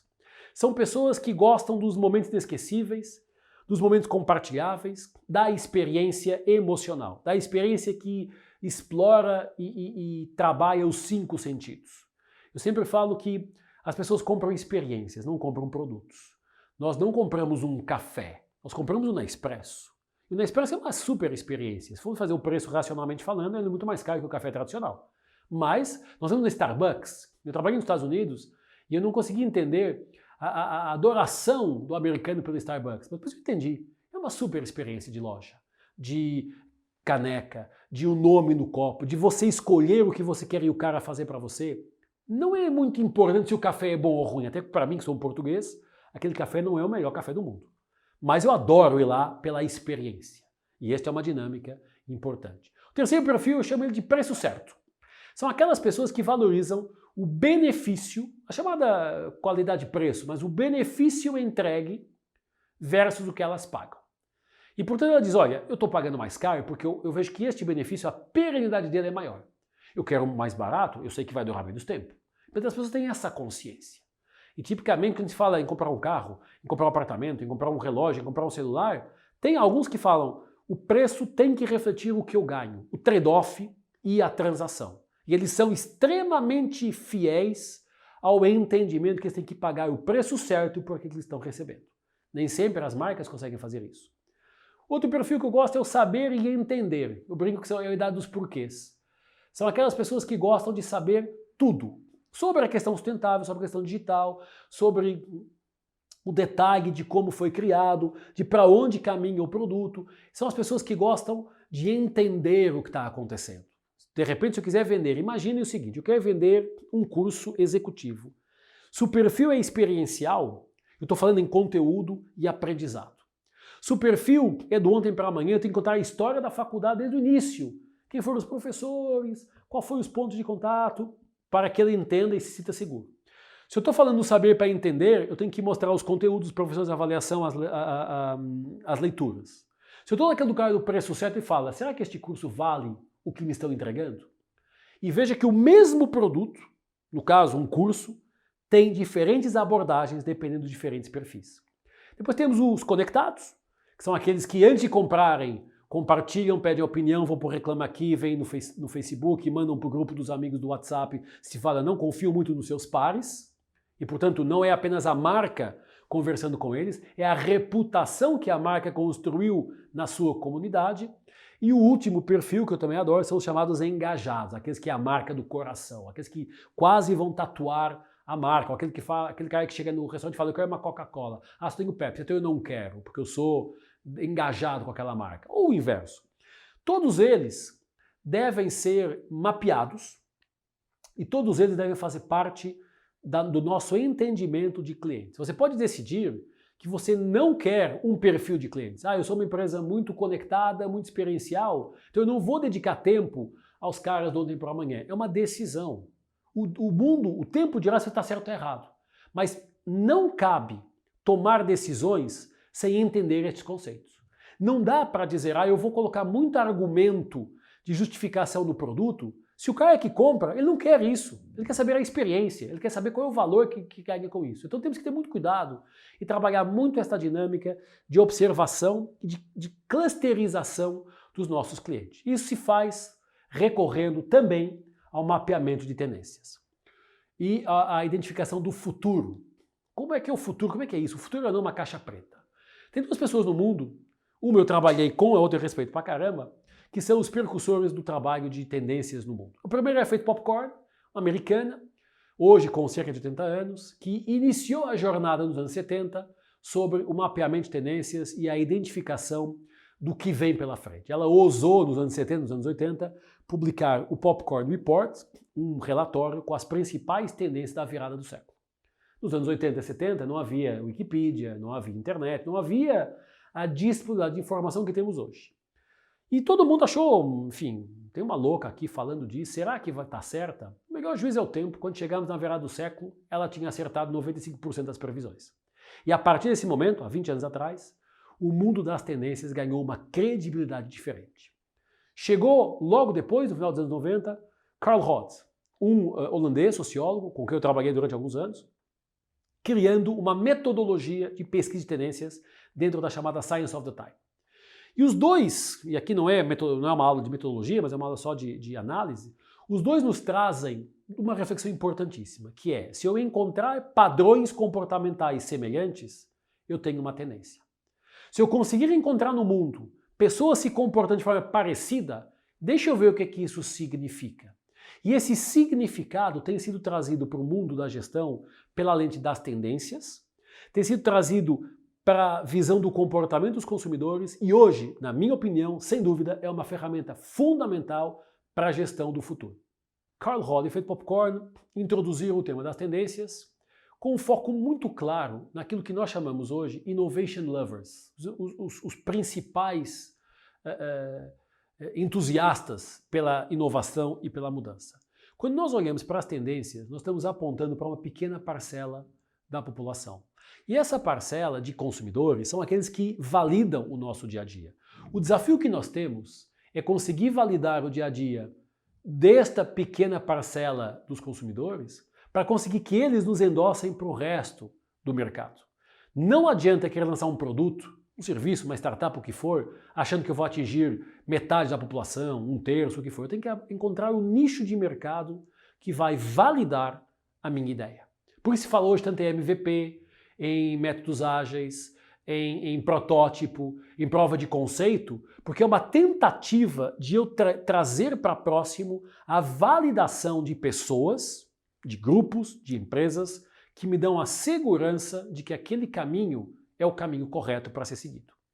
E a partir daí, nós precisamos enxergar o seguinte: todas as empresas, independente do tamanho, startup, média, empresa global, ela vive sempre uma dor. A gente chama isso na área de startups do chamado Vale da Morte. que é, numa startup, isso é diferente, que é quando eu lanço algo, eu tenho que garantir que esse algo tem emplaca, tem sucesso, tem notoriedade, para que as pessoas o incorporem na sua vida. E o vale da morte é quando isso não acontece. Nas startups é muito raro, é muito normal isso acontecer. Nas empresas grandes há pujança, há estrutura para conseguir aguentar um vale da morte. Mas se olharmos na linha de crescimento dos negócios, todos eles têm introdução, crescimento, maturidade e declínio. O mapeamento de tendências e o mapeamento do comportamento do consumidor se dedica e se foca especificamente na introdução e no crescimento, na primeira etapa da linha do ciclo de vida. Porque se eu conseguir validar aí, naturalmente eu terei sucesso na majority, na maioridade. E nós precisamos, a partir deste contexto e deste conceito, trazer aquilo que nós chamamos na Inova de cool hunting, que é o mapeamento de tendências. Vou falar de tendências daqui a pouco, mas eu quero fazer antes uma breve introdução ao tema, exatamente até para validar aquilo que eu vou dizer. Cientificamente comprovado, o método de cool hunting serve para observar e registrar os acontecimentos econômicos, sociais, culturais, políticos, de marca, de comunicação de marca, para identificar tendências e com isso trazer os insights de inovação. Se as tendências saem da análise comportamental dos consumidores, eu preciso entender o seu comportamento antes e enquadrar esse comportamento, tudo que eu falei atrás, a dinâmica digital, a dinâmica das empresas, isso vai nos permitir gerar valor. Como é que nós classificamos tendências? As tendências nós definimos elas como as mudanças e alterações que têm a capacidade de influenciar a dinâmica e o comportamento dos negócios e das pessoas. E mapeamos isso em 4 grandes layers. O primeiro é o que eu chamo mega tendências. Transformações de médio e longo prazo, em larga escala, supra-ser humano, portanto, transformações ao nível econômico, ao nível ambiental, político, tecnológico, que de alguma forma influenciam o segundo layer, que é o layer das tendências comportamentais. A forma como as pessoas se comportam está influenciada pela transformação que o mundo está vivendo. A tendência de acelerar transformações tem trazido o comportamento humano para outra velocidade. A tendência tecnológica do mundo conectado muda a regra do comportamento humano, trazendo os consumidores mais para o mundo digital. O terceiro bloco é o que eu chamo Business Trends, tendências de negócio. Ou seja, aquilo que as empresas não podem descartar no seu dia a dia para entender o que está acontecendo. E aí temos, neste momento da teoria, nós jogamos no lixo, entre aspas, a teoria tradicional da gestão. A teoria tradicional da gestão diz: pense dentro, crie dentro e leve para o mercado. Nós temos provado ao longo dos anos que é exatamente o oposto. Entenda o mercado, entenda o contexto, traga para dentro, articule isso e depois devolva ao mercado aquilo que ele precisa. E tem um outro layer aqui que é o layer das tendências emergentes. O mundo está muito rápido e, portanto, a gente tem que andar também muito rápido nesse mapeamento. Quando olhamos para esses 4 pilares, mega tendências comportamentais de negócio e emergentes, nós estamos em condições de construir um mapa de tendências específicas do meu negócio. Porque se eu for uma companhia de seguros e você outra, os nossos mapas podem ser diferentes. Se eu for uma empresa de educação e você outra, os nossos mapas de tendências são diferentes. O que eu quero dizer é, a quantidade de tendências disponíveis estão aí para você escolher aquelas que, na sua opinião, têm mais impacto com o seu negócio. Eu trabalho, por exemplo, com a Mafre, com a Liberty, com a Porto Seguro, com o Sindicato Corretor de Seguros. Todos eles têm o mesmo negócio, são concorrentes, mas mapas de tendência diferentes. Porque a Mafra acredita em determinado caminho, a Porto em outro e a Liberty em outro. Então todos certos, todos errados, dependendo como o mercado reage. Nós não podemos ter o mesmo mapa de tendências para todo mundo, porque o mapa de tendências, a observação do comportamento, o entendimento do mercado, é um fator de diferenciação para gerar o que eu chamo, o 5º ponto desta abordagem, que são os insights.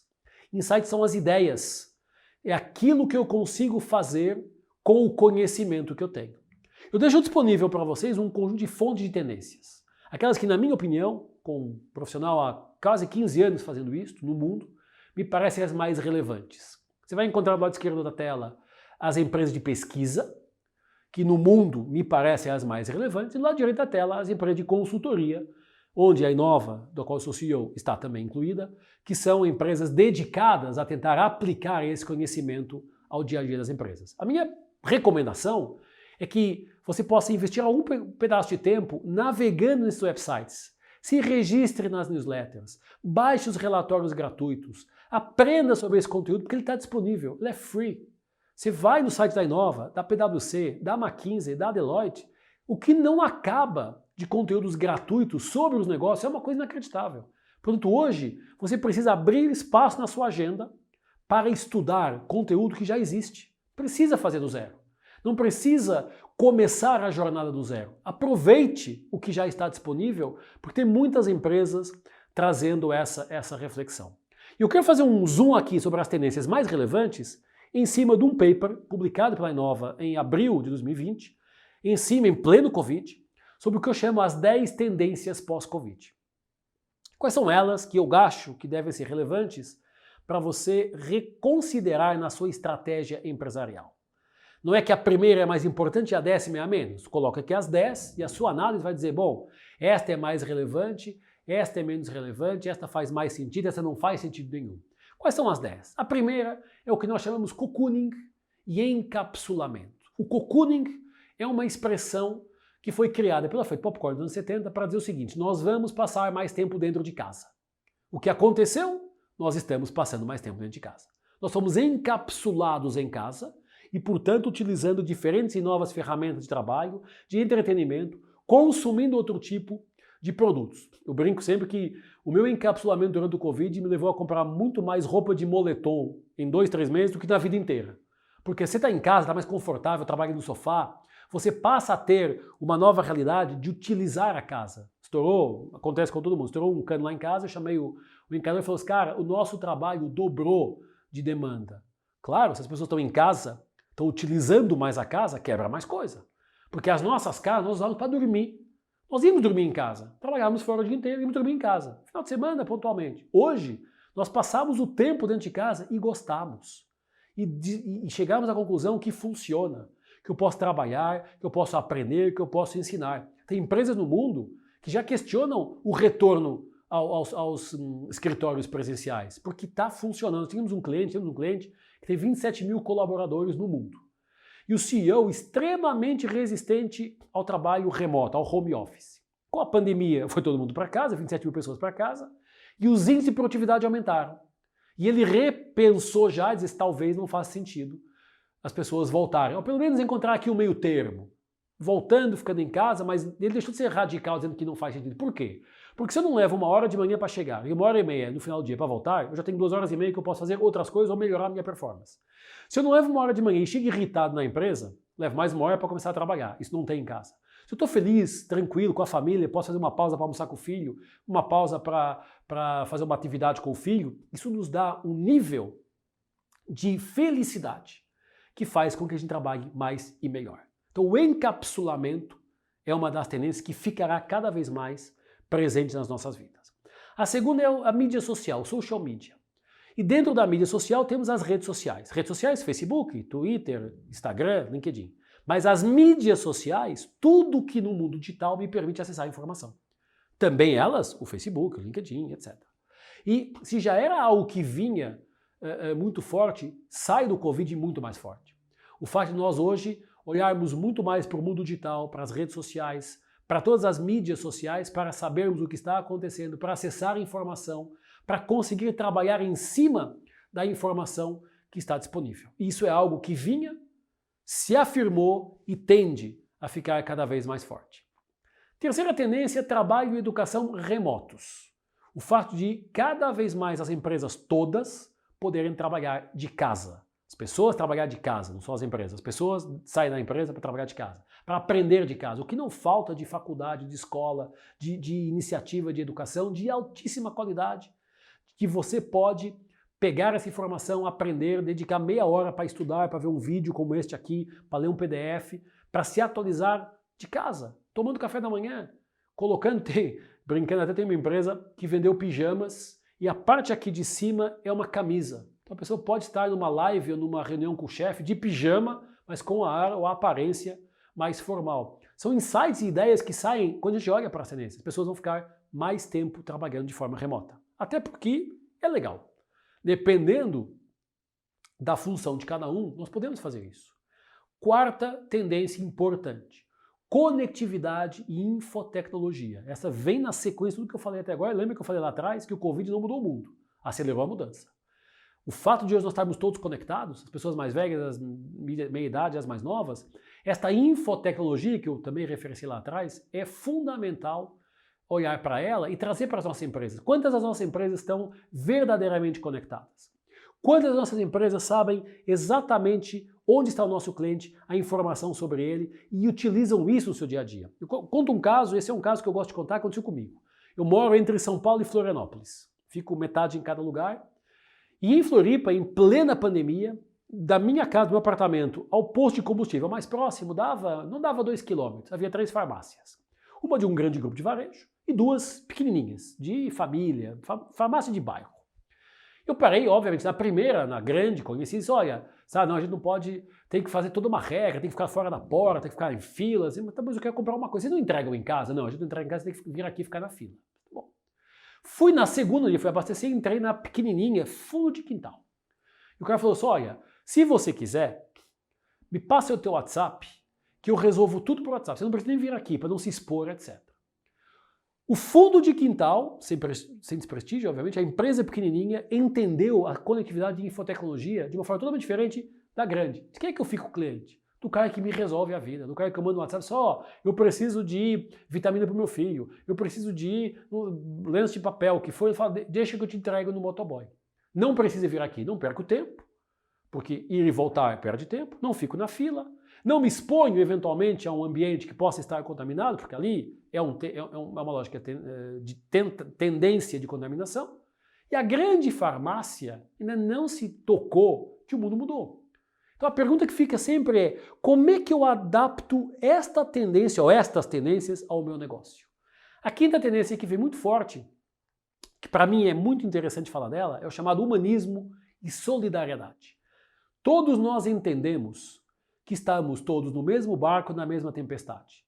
Uns no camarote, outros na proa, outros na casa das máquinas, mas o barco é o mesmo e a tempestade é a mesma. Ou saímos junto disto, ou alguém não vai sobreviver. Não adianta a empresa de carros, a montadora, ter caixa para sobreviver se depois lá na frente ninguém tem dinheiro para comprar carro. Por isso é que algumas montadoras fizeram respiradores. Por isso é que algumas marcas de moda fizeram máscaras. Por isso é que algumas marcas de bebidas fizeram álcool gel. Porque elas entenderam que estamos juntos. E, portanto, essa dinâmica de estar junto é ajudar o próximo. É ajudar o meu parceiro, o meu cliente, o meu amigo, a minha família. E a solidariedade eu nunca vi. Não sabemos o quanto ela se vai perpetuar.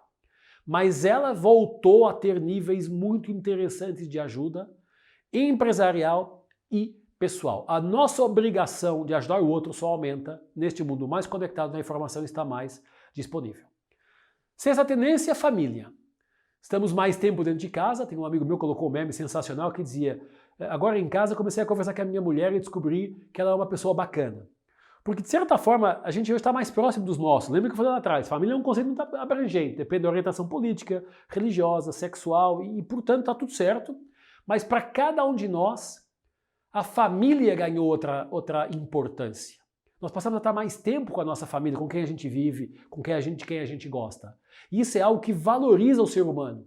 A preocupação com o ser humano. Um caso que aconteceu comigo, meu filho, no primeiro ano, quando fez o primeiro aniversário, as duas avós vieram, uma de Lisboa e uma de Curitiba. No segundo e terceiro, ninguém mais veio. No quarto aniversário, todas elas vieram pelo FaceTime. Cantávamos os parabéns virtuais.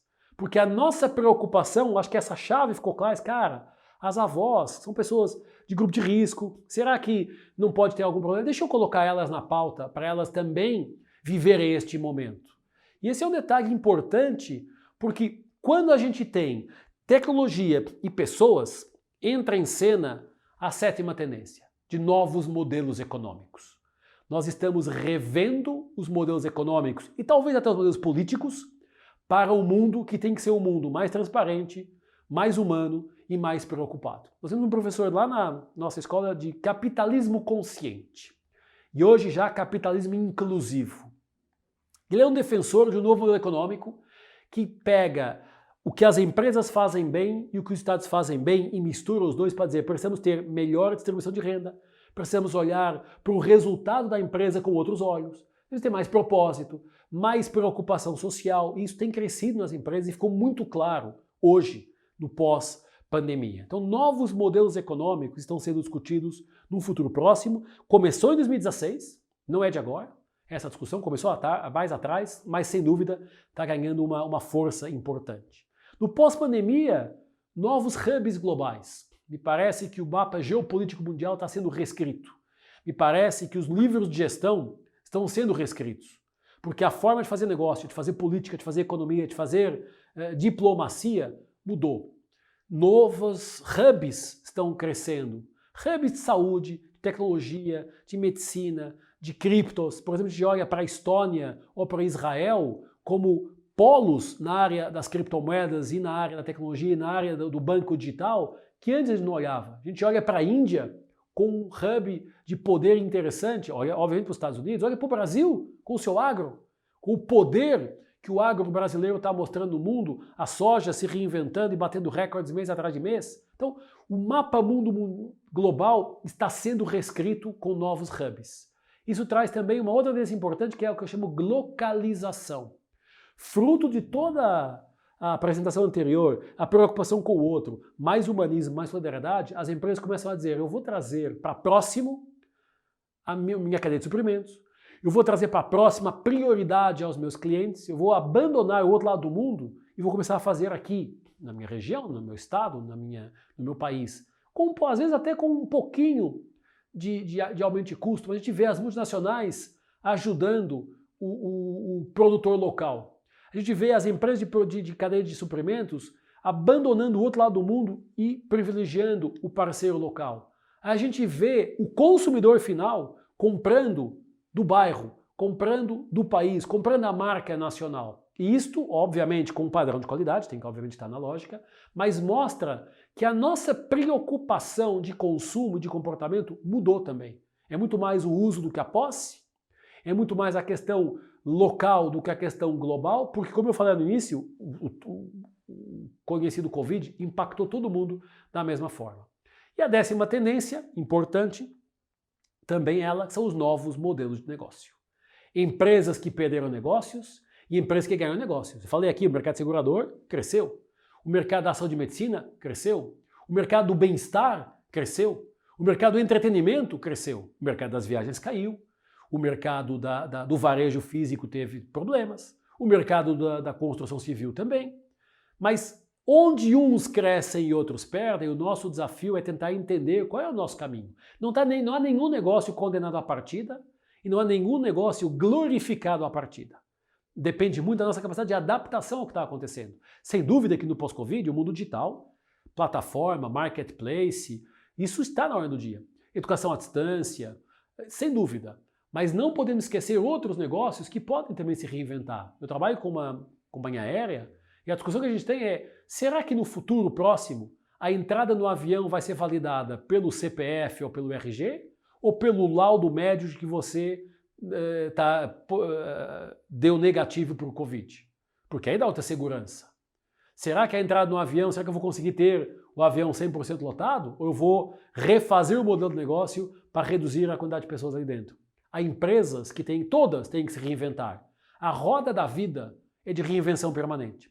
E se você hoje, em plena pandemia ou pós-pandemia, está dando certo, e o outro está dando errado, não quer dizer nada. A roda gira, daqui a pouco quem dava certo dá errado, quem dá errado está dando certo. Lembrem, o que nos trouxe aqui nos leva ao futuro. Este é um exemplo de tendências, para mim, muito claras, muito fortes. Tenho outros relatórios que eu posso depois disponibilizar, se fizer sentido, mas essas, para mim, são hoje as mais claras. O cluster tecnológico, dependência de toda esta visão, mídia social, conectividade, tudo à distância. O cluster humano, a preocupação com o outro, com o próximo, com o parceiro. E o cluster econômico de negócio, a transformação em curso de tudo isso. Isso nos traz para a reflexão sobre um novo tipo de cliente. Tudo isso nos leva a tentar entender que as pirâmides comportamentais de negócios são diferentes. Nós precisamos hoje entender que o consumidor basicamente está debaixo de 3 grandes orientações. Economia de tempo, e portanto ser mais rápido e mais fácil acessar a informação e servir o cliente.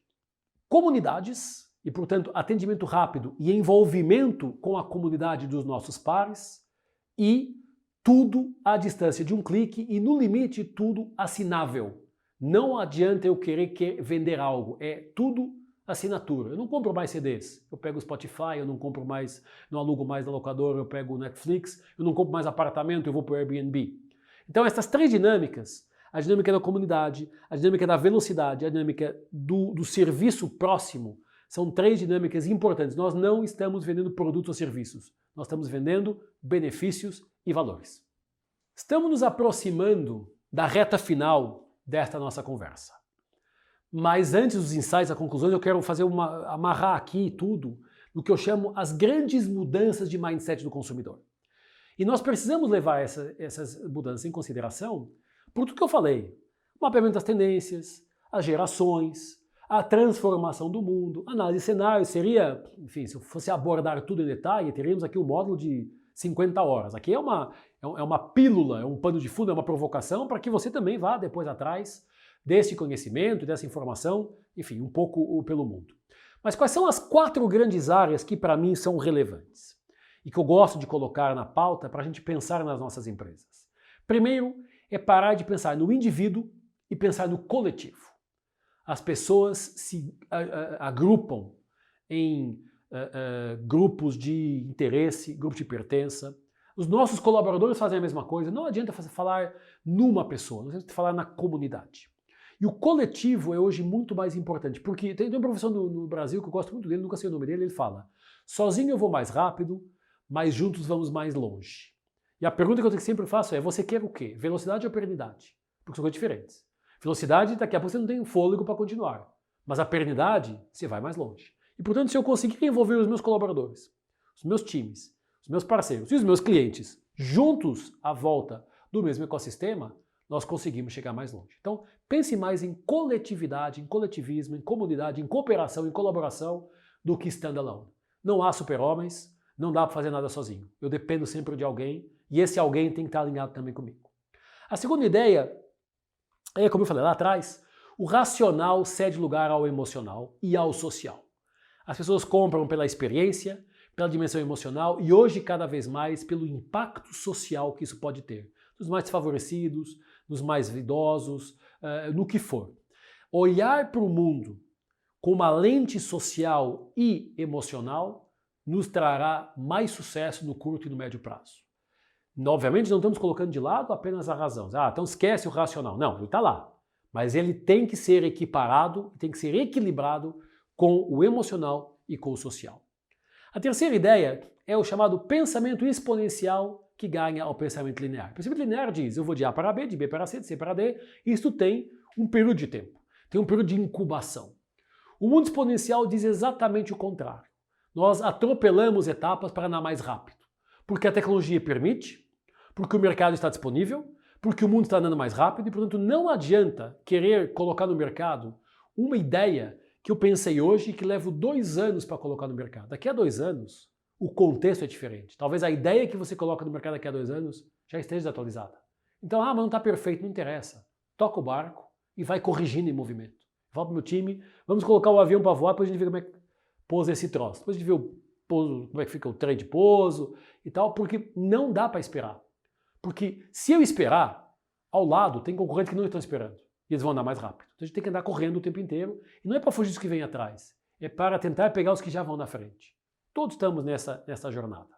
E o quarto ponto é a saída da mentalidade da escassez e a entrada da mentalidade da abundância. Isso pode até parecer meio estranho, mas se você olhar na linha temporal, nós, a minha geração dos 40 anos, vive melhor que a geração dos meus pais aos 40 anos. Que já vivia melhor que a geração dos meus avós aos 40 anos. E nós hoje, aos 30, 40 anos, já vivemos muito melhor que a galera na Idade Média vivia. Não é que eu quero chegar. Nós estamos num momento de abundância de oportunidades, de abundância de conhecimento, de abundância de desafios também, de abundância de sucessos e insucessos, de abundância. Não faltam oportunidades, não faltam clientes. Temos o dobro da população mundial que estava no início do século. Vamos chegar a 2100 com o dobro da população que temos hoje. Estamos chegando a 8 bi, vamos chegar a 16 bilhões de pessoas. Não faltam clientes. Falta é o entendimento de como chegar a esses clientes, o que levar para eles, como se relacionar com eles, como transformar a informação que eu tenho deles em conhecimento aplicado. E isto eu talvez tento eu arrumar dos conceitos em cima do novo consumidor. Ele mudou a sua crença, o seu entendimento, a sua dinâmica. Ele se transformou como pessoa, como ser humano, como profissional, como cliente. E nós precisamos ajustar a nossa empresa a essa nova realidade. Relembro, quais são os grandes eixos que eu abordei aqui. O advento dos iPhones e dos smartphones, a quarta revolução industrial, o Covid-19 e este trio influenciou decisivamente a forma como as empresas se organizam e se estruturam e a forma como os consumidores, naqueles 6 perfis que eu falei, experiencial, preços certos, etc., também olham e enxergam a realidade e também eles corrigindo a sua rota por essas grandes tendências que o mundo pós-Covid está dizendo. No próximo módulo, eu vou dedicar tempo para os grandes aprendizados e as recomendações finais. Chegamos no final deste módulo, deste programa, deste curso trazido por mim sobre o novo consumidor e tendência de consumo. Este capítulo final é um capítulo de aprendizados que eu gostaria de compartilhar com você e que você levasse para a sua reflexão do dia a dia. O que é que nós vimos até agora? Introduzimos a transformação da última década, muito em cima de mundo digital, smartphones e quarta revolução industrial. Discutimos, debatemos a importância desta próxima década, influenciada muito pelo Covid e pela transformação que ele trouxe à nossa realidade mundial. Depois dedicamos um módulo específico para trabalhar comportamento do consumidor, perfis comportamentais, as 10 grandes tendências do pós-Covid. Fiz ali uma breve reflexão sobre a teoria e a metodologia de mapeamento de tendências e fechei o módulo atrás com algumas ideias estruturadas de como o comportamento humano se organiza e como você deve levar isto para o seu dia a dia. Agora vamos trabalhar e vamos tentar amarrar tudo isto em algo palatável e imediatamente aplicável. O primeiro conceito tem a ver com por que você tem que sair da sua zona de conforto. Por que isso é necessário? Bom, acho que ficou claro ao longo do nosso curso, mas nós temos um novo mundo. Temos um novo mundo, temos economias em crise, temos mercados instáveis, temos clientes menos fiéis, temos ofertas crescentes, temos novos concorrentes todo dia chegando, temos novas formas de atuar, temos saturação de informação, temos novos negócios, enfim, não acabam os acontecimentos do mundo.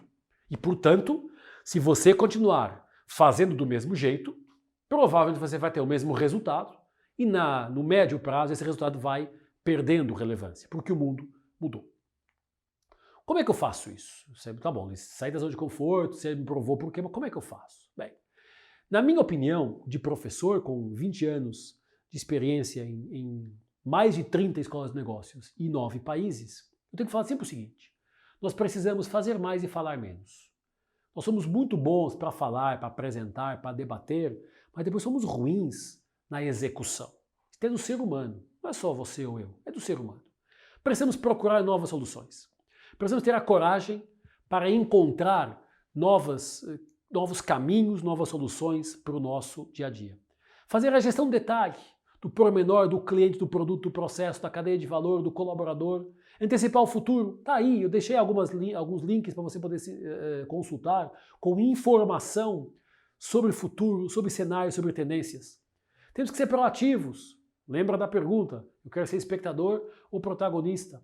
E principalmente eu tenho que me fazer presente. Mas fazer presente não é invadir a privacidade, é estar disponível e atento para no momento certo nós conseguirmos ter os resultados certos. Como é que eu posso fazer isso? Basicamente 3 grandes vetores de atuação. Primeiro, eu tenho que conhecer melhor os meus clientes.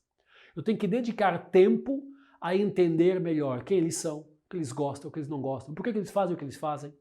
Estar mais próximo do relacionamento, antecipar as necessidades, fortalecer a nossa reputação e a nossa relação e principalmente resolver os problemas que eles têm.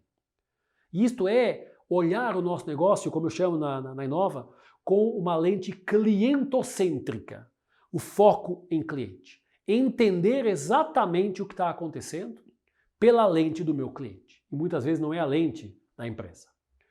A partir do momento que eu conheço o meu cliente, eu tenho que conhecer melhor o meu negócio. Como assim, Luiz? Você acha que eu não conheço o meu negócio? Eu acho que você conhece. Mas você conhece o seu negócio pela sua lente, não pela lente do seu cliente.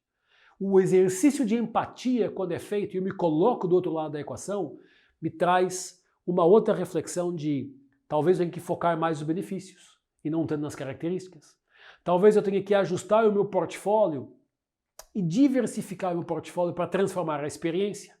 Talvez eu tenha que ir além do produto e vender experiência, satisfação, bem-estar, novas propostas todo dia, porque aquilo que a gente mais procura hoje é a dinâmica de novas experiências, novas dinâmicas e criar onde nunca ninguém criou. Eu defendo sempre que você tem que ir na contra-tendência. Se todo mundo está fazendo por um caminho, testa outro. Tenta te diferenciar. O terceiro pilar, primeiro é conhecer clientes, segundo é conhecer o negócio, o terceiro pilar é querer fazer diferente. E querer fazer diferente tem a ver muito com a nossa energia como executivo, como empreendedor, foco no resultado, toda a capacidade de entrega, de pensar diferente, correr riscos, mas de aprender e de trazer esse aprendizado para o nosso dia a dia. Este é, para mim, o triângulo do sucesso. Lembrando sempre que nós enfrentamos uma coisa chamada cultura. Cultura de empresa, cultura do país, cultura do mundo. Muita coisa nova, como está acontecendo, leva tempo para entrar na nossa cultura. Peter Drucker dizia que a cultura engole a estratégia no café da manhã. Eu digo que a cultura engole a estratégia, o crescimento, a mudança, a inovação, a execução, porque se eu estou muito cristalizado em modelos mentais inquestionáveis, eu deixo a minha empresa pouco flexível. Eu não consigo me ajustar ao que está acontecendo. Queria trazer aqui alguns aprendizados. O primeiro aprendizado tem a ver com inovação. E na inovação é o seguinte, as pessoas que têm poder não têm ideias, e as pessoas que têm ideias não têm poder. Ou seja, quem está no topo da companhia é quem decide, mas quem tem as ideias é quem está na base da pirâmide hierárquica. A gente precisa trazê-los para mais próximo. Então, um primeiro aprendizado, um primeiro pedido, uma primeira provocação. O segundo aprendizado, perdão, tem a ver com a liderança. O papel do líder é mostrar o destino, mas tem que dar ao time a possibilidade de escolher o caminho para chegar lá.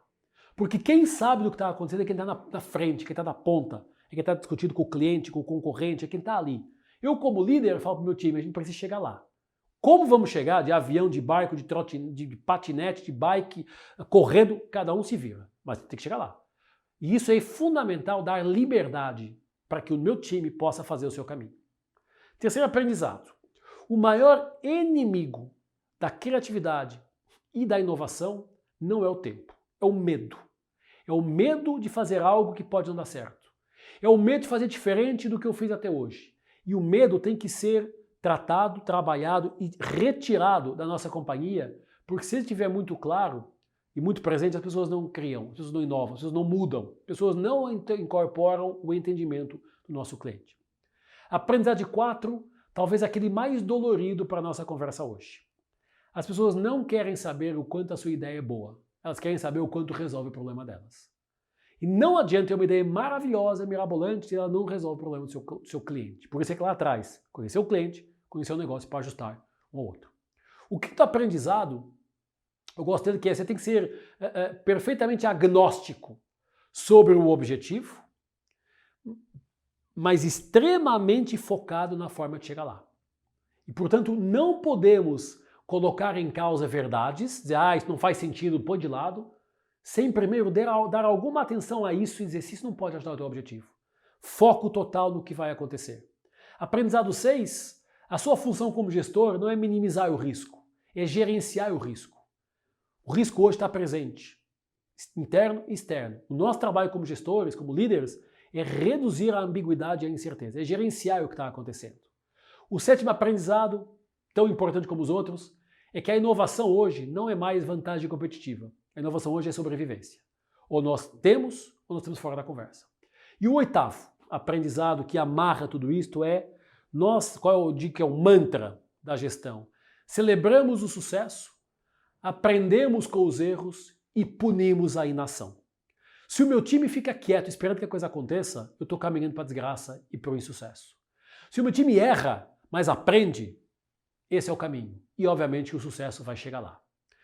Uma frase que eu chamo muito a atenção do Toffler, que é a frase para fechar esta minha reflexão com vocês, ele fala que os analfabetos do século XXI não serão aqueles que não sabem ler e escrever, mas aqueles que não sabem aprender, desaprender e reaprender. Nós estamos no momento da história de reaprendizado constante. Aquilo que era válido no século passado não é mais válido hoje. Aquilo que era válido na década passada está sendo colocado em perspectiva e em xeque hoje. Nós precisamos nos despir do preconceito e nos abrir àquilo que é a folha branca. Eu tenho falado que para começar uma jornada hoje, em pleno século XXI, na segunda, começando a terceira década do século, nós precisamos ter uma folha branca na mesa, estar despido de preconceito e aberto a tudo que possa acontecer. A minha proposta aqui foi trazer uma reflexão, uma provocação sobre os momentos de transformação do mundo, sobre o comportamento do consumidor em cima desses pilares de transformação e trazendo algumas reflexões, alguns aprendizados que possam, obviamente, ajudar você nesta jornada. Quero convidar você para me seguir nas redes sociais, para acessar o nosso website, onde você terá diferentes papers disponíveis free. Eu não registro nome nem e-mail, não estou ali captando nada, estou disponibilizando conteúdo que eu espero que possam ajudar você nesta jornada de transformação na direção do sucesso. Eu fico à sua disposição para trocar ideia, para pergunta, para o que você achar que eu possa ajudar dentro da minha área de competência, futuro, tendência e inovação, e agradecer também a possibilidade de poder compartilhar este conteúdo com você. Espero que tenha gostado, que seja útil, desejo muito sucesso na sua vida futura e que a sua empresa também tenha esse mesmo sucesso. Um abraço e até a próxima.